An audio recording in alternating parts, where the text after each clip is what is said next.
Great. Thank you very much for having me here. This is actually an unusual topic for me to talk about.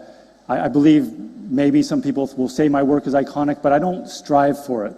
And if you just Google and you type in iconic architecture, this is what you get. And it's object after object after object. And I appreciate the importance of symbolism. I appreciate the importance of having something that one can attach their city to.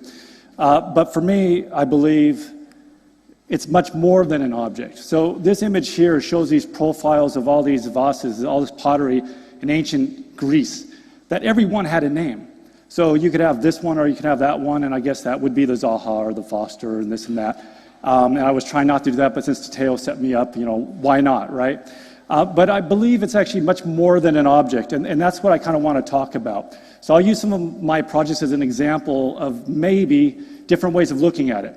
So the first one is going to be the Star in Singapore, this theater I did, and I'm going to call it the anti-object iconic. And the reason I'm going to do that, it's much more than the object itself. It had this whole component of retail, civic, and a cultural component of theater on the top. And the theater is 5,000 people. It's very big, and it's floating 25 meters in there.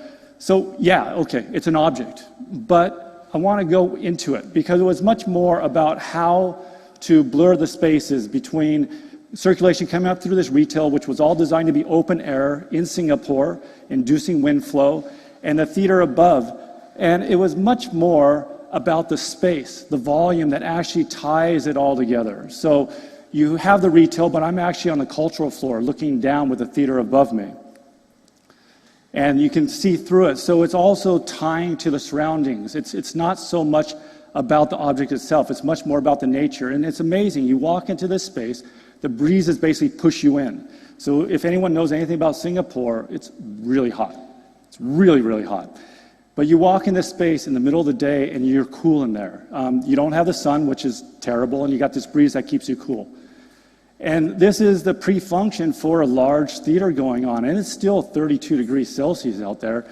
And you can see these people are relaxed. So they're hanging out here, getting ready for the show, and right before the show, they go up to enjoy it. And the theater itself is air-conditioned, but nothing else was. I mean, basically, we reduced air conditioning costs by 70% in this venue. So I did a project in Warsaw, and I'm going to call this the linking iconic. So it was much more about how it was connecting spaces. It was on this historic square that in the war it was called a little ghetto, the Jewish ghetto, but the little Jewish ghetto. It has an amazing church that Pope John Paul used to do all the sermons in. And it also has the only existing synagogue to survive World War II. The current existing theater, you can't even see it right now because it was built in 1952. When they built it, I think, obviously, the Jewish population was nervous. So it was very, very hidden. You couldn't actually see it. We wanted to get around that. But we also wanted to look at how we could connect this amazing church to this amazing synagogue.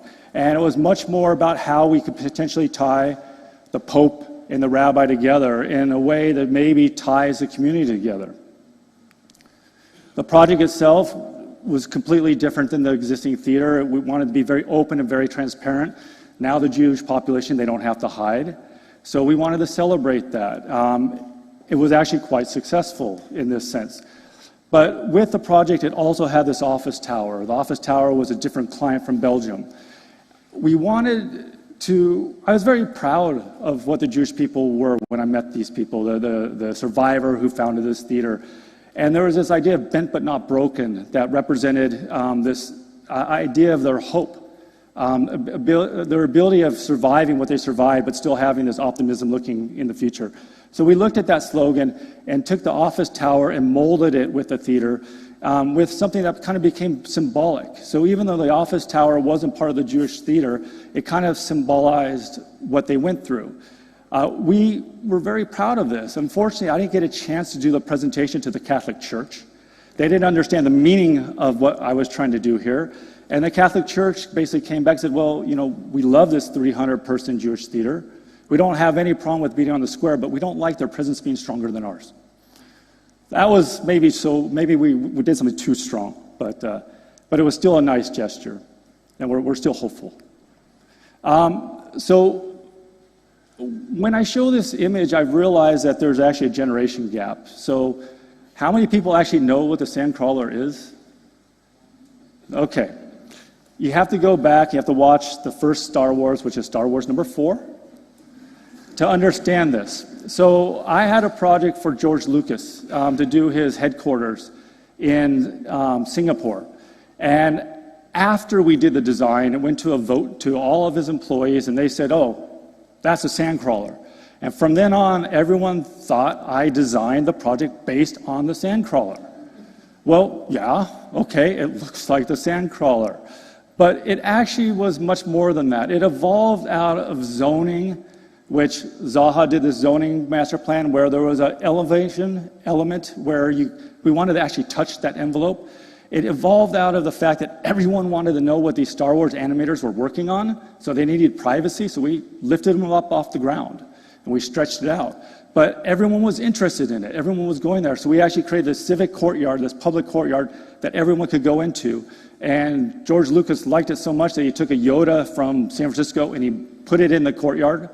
And now in Singapore on the Time Out top 10 list, it's to go find Yoda.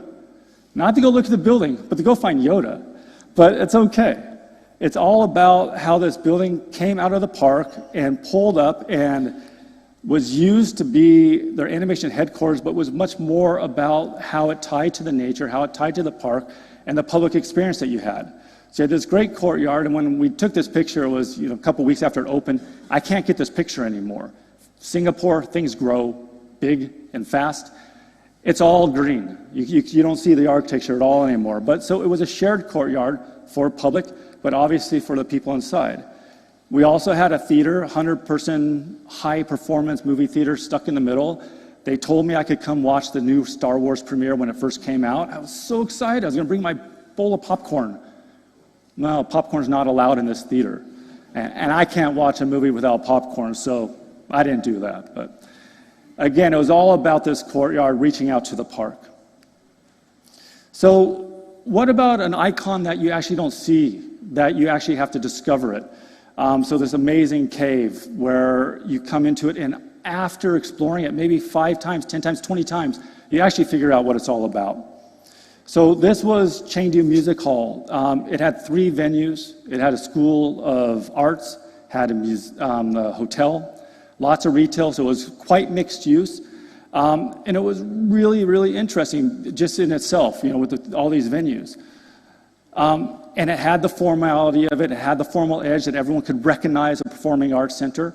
But it was much more to it than that to me. It was within this area in the venue, the lobbies. It was in this area that was culminating this art district, this street. And so it was very, very, very public. And we wanted to look at it more as an experience where the public were invited in to enjoy it and explore it. Chengdu has this park called a bamboo park. They have every species of bamboo in the world there. It's one of the most magical places I've ever been. And we thought, okay, let's create a 3-dimensional rooftop trails with the different heights of all these fly towers, the different heights of all these venues, and create this environment that basically connected the school and the performance and all of it together. So this is a space that when you have the formality of the performances, fantastic, but also during the day, people just hang out. The students hang out, and it's a place where you're meant to explore, culminating at the hotel at the top. For the people who don't want to climb, they can take the hotel and come down. But I don't want people to do that. They should climb. So then that's how it culminates the street with the amphitheater and this rooftop park.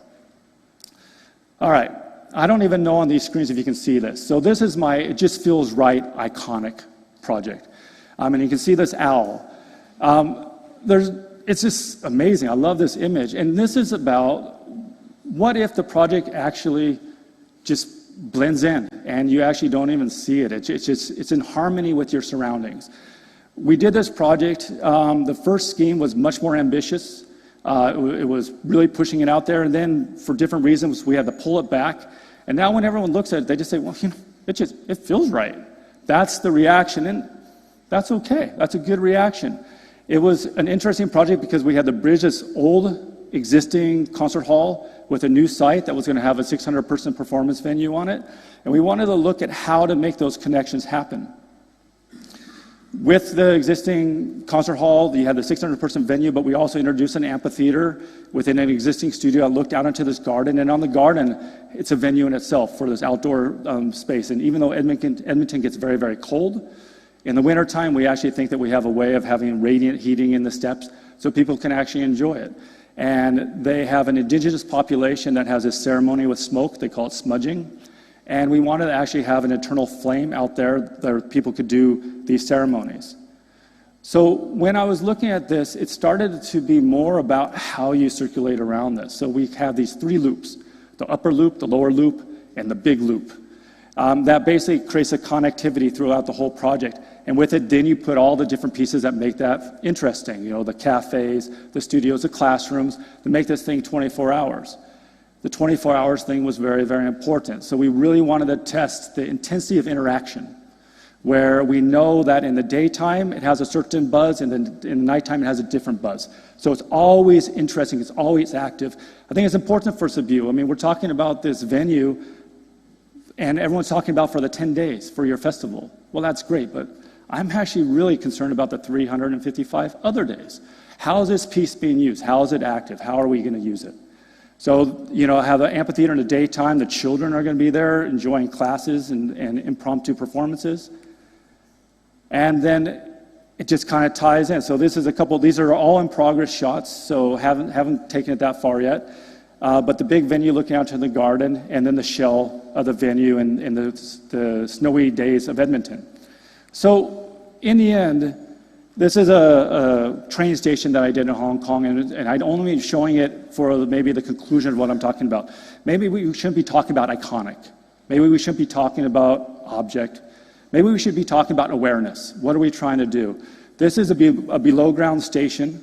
You're 25 meters below ground. The whole intent of this idea was that when people arrived, they could actually look out the window and see Hong Kong. And so these are kind of the ideas that I'm more interested in. So, thank you.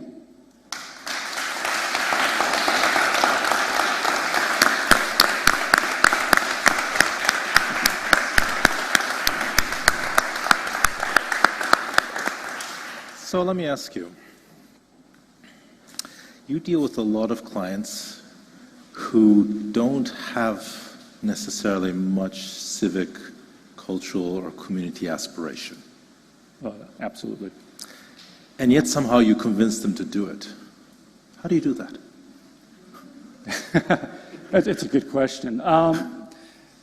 You know, I think there's starting to become an awareness and an understanding that bringing a civic quality into a building actually makes the building more viable. Mm-hmm. So for the developers who are trying to make money, you can show them that having people come and hang out in that building for the day, as opposed to just coming in and buying a product and leaving, actually benefits them.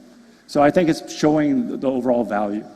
Now this is of course relevant for arts organizations as well. We've seen a lot in the UK, other places in the world, how the traditional barriers between this is art, this is commerce, this is something else are becoming blurred.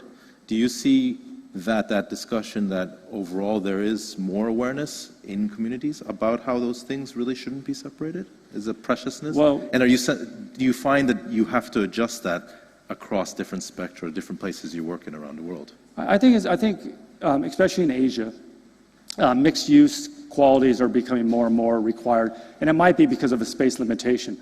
But I think people are starting to begin to understand the whole idea of a 24-hour, 7-day-a-week development.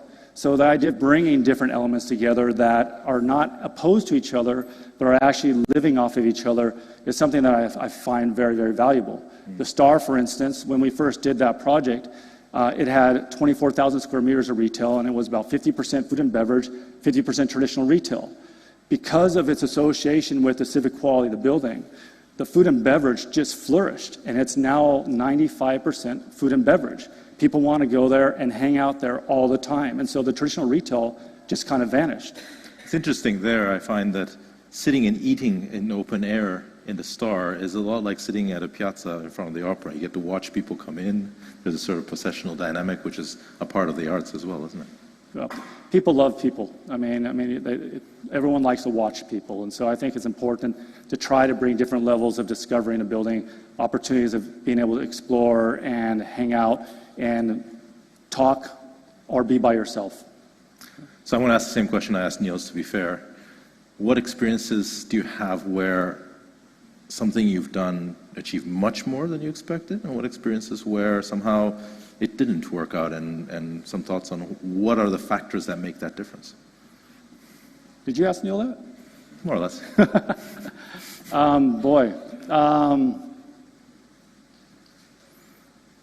Yeah, so far, I love the fact that when you do this building, it has often exceeded my expectations. And that's good. And it's often because of the engagements with the civic realm. The Star, for instance, using that as another example, it's a commercial center with a commercial theater on the top. When the founder of Singapore passed away, it was a big deal. People mourned, and everyone wanted to be together for that mourning. There's a photo that, unfortunately, the resolution wasn't great enough, but there was a photo that someone sent me that showed a couple thousand people coming into the Star, into this open space, just to be together and watch the funeral procession on the big screen that was in that space. That blew my mind. It showed me that, we were trying to bring a civic quality into the space. I didn't realize that we had actually created a civic place. So that actually was one of the elements that exceeded my expectations. Are you going to ignore my second part of the question? What hasn't? So far, I haven't had that experience. Well, lucky you. So, knock on wood. Knock on wood. I'm sure it could happen someday, but so far I've been very lucky. Thanks a lot. Maybe my expectations are very low. Oh, there's that possibility. Okay. All right. Thank you very much. All right. Thank you.